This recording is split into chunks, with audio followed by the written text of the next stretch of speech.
বহুত বেয়াকৈ প্ৰহাৰ কৰা হৈছিল জুবিন গাৰ্গক। কেইবাডালো হাড় ভাঙি গৈছিল জুবিনৰ। জুবিন গাৰ্গৰ মূৰত স্পষ্ট আছিল আঘাতৰ চিন। জুবিনৰ অটপসি ৰিপৰ্টত ওলাইছে এই ভয়ংকৰ তথ্য।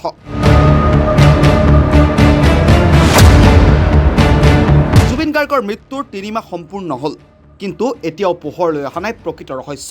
শেহতীয়াকৈ জুবিন গাৰ্গৰ মৃত্যুৰ অটপসি ৰিপৰ্টত ওলাইছে কেতবোৰ ভয়ংকৰ তথ্য। কেনেকৈ জুবিন গাৰ্গৰ মৃত্যু হৈছিল সেই সন্দৰ্ভত বহুতো তথ্য আছে এই ৰিপৰ্টত। জুবিন গাৰ্গৰ মৃত্যুৰ পাছতেই গ্ৰেপ্তাৰ কৰা হৈছে 7 অভিযুক্ত। 7 অভিযুক্ত এতিয়া কাৰাবন্দী হৈ আছে। অভিযুক্তৰ শাস্তিৰ দাবী তুলি আছে জুবিন গাৰ্গৰ প্ৰত্যেকগৰাকী অনুৰাগী। শেহতীয়াকৈ জুবিন গাৰ্গৰ অটপসি ৰিপৰ্ট অহাৰ পাছতে ওলাইছে বহু চাঞ্চল্যকৰ তথ্য। অত্যাধিক সুৰাই অচেতন কৰি আনিছিল জুবিন গাৰ্গক। জুবিন গাৰ্গৰ তেজৰ নমুনাত ওলাইছিল অত্যাধিক ইথানল। প্ৰতি ডেচিলিটাৰত 333 মিলিগ্ৰাম ইথানল ধৰা পৰিছে তেজৰ নমুনাত। এজন ব্যক্তি সম্পূৰ্ণ নিচাসক্ত বা সংজ্ঞাহীন হ'বলৈ এই পৰিমাণ হিচাপতকৈ বেছি।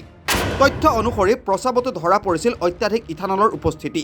প্ৰতি ডেচিলিটাৰত 369 মিলিগ্ৰাম ইথানল ওলাইছে টক্সিকলজিত। সীমিত পৰিমাণৰ লেভেটিৰাচিটাম আৰু মেট্ৰপলল ওলাইছে পৰীক্ষাত। মৃগী ৰোগীৰ ক্ষেত্ৰত প্ৰয়োগ কৰা হয় লেভেটিৰাচিটাম। মৃত্যুৰ সময়ত কেইবাডালো কামিহাড় ভাঙিছিল জুবিন গাৰ্গৰ। ইয়াৰ উপৰি জুবিন গাৰ্গৰ মূৰত আছিল আঘাতৰ স্পষ্ট চিন। জুবিন গাৰ্গৰ মৃত্যুৰ সন্দৰ্ভত অটপসি ৰিপৰ্টত প্ৰকাশ পাইছে এই ভয়ংকৰ তথ্যসমূহ।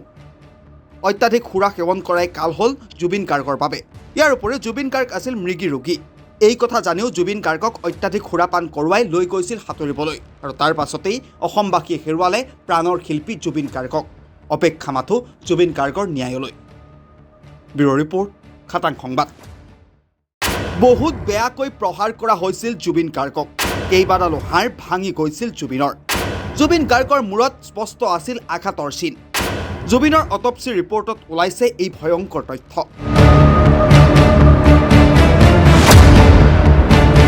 জুবিন গাৰ্গৰ মৃত্যুৰ ৩ মাহ সম্পূৰ্ণ হ'ল, কিন্তু এতিয়াও পোহৰলৈ অহা নাই প্ৰকৃত ৰহস্য। শেহতীয়াকৈ জুবিন গাৰ্গৰ মৃত্যুৰ অটপসি ৰিপৰ্টত ওলাইছে কেতবোৰ ভয়ংকৰ তথ্য। কেনেকৈ জুবিন গাৰ্গৰ মৃত্যু হৈছিল সেই সন্দৰ্ভত বহুতো তথ্য আছে এই ৰিপৰ্টত। জুবিন গাৰ্গৰ মৃত্যুৰ পাছতেই গ্ৰেপ্তাৰ কৰা হৈছে 7 অভিযুক্ত। 7 অভিযুক্ত এতিয়া কাৰাবন্দী হৈ আছে। অভিযুক্তৰ শাস্তিৰ দাবী তুলি আছে জুবিন গাৰ্গৰ প্ৰত্যেকগৰাকী অনুৰাগী। শেহতীয়াকৈ জুবিন গাৰ্গৰ অটপসি ৰিপৰ্ট অহাৰ পাছতে ওলাইছে বহু চাঞ্চল্যকৰ তথ্য। অত্যাধিক সুৰাই অচেতন কৰি আনিছিল জুবিন গাৰ্গক। জুবিন গাৰ্গৰ তেজৰ নমুনাত ওলাইছিল অত্যাধিক ইথানল। প্ৰতি ডেচিলিটাৰত 333 মিলিগ্ৰাম ইথানল ধৰা পৰিছে তেজৰ নমুনাত। এজন ব্যক্তি সম্পূৰ্ণ নিচাসক্ত বা সংজ্ঞাহীন হ'বলৈ এই পৰিমাণ হিচাপতকৈ বেছি। তথ্য অনুসৰি প্ৰস্ৰাৱতো ধৰা পৰিছিল অত্যাধিক ইথানলৰ উপস্থিতি। প্ৰতি ডেচিলিটাৰত 369 মিলিগ্ৰাম ইথানল ওলাইছে টক্সিকলজিত। সীমিত পৰিমাণৰ লেভেটিৰাচিটাম আৰু মেট্ৰপলল ওলাইছে পৰীক্ষাত। মৃগী ৰোগীৰ ক্ষেত্ৰত প্ৰয়োগ কৰা হয় লেভেটিৰাচিটাম। মৃত্যুৰ সময়ত কেইবাডালো কামিহাড় ভাঙিছিল জুবিন গাৰ্গৰ।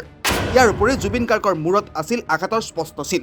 জুবিন গাৰ্গৰ মৃত্যুৰ সন্দৰ্ভত অটপসি ৰিপৰ্টত প্ৰকাশ পাইছে এই ভয়ংকৰ তথ্যসমূহ। অত্যাধিক সুৰা সেৱন কৰাই কাল হ'ল জুবিন গাৰ্গৰ বাবে। ইয়াৰ উপৰি জুবিন গাৰ্গ আছিল মৃগী ৰোগী। এই কথা জানিও জুবিন গাৰ্গক অত্যাধিক সুৰাপান কৰোৱাই লৈ গৈছিল সাঁতুৰিবলৈ, আৰু তাৰ পাছতেই অসমবাসীয়ে হেৰুৱালে প্ৰাণৰ শিল্পী জুবিন গাৰ্গক।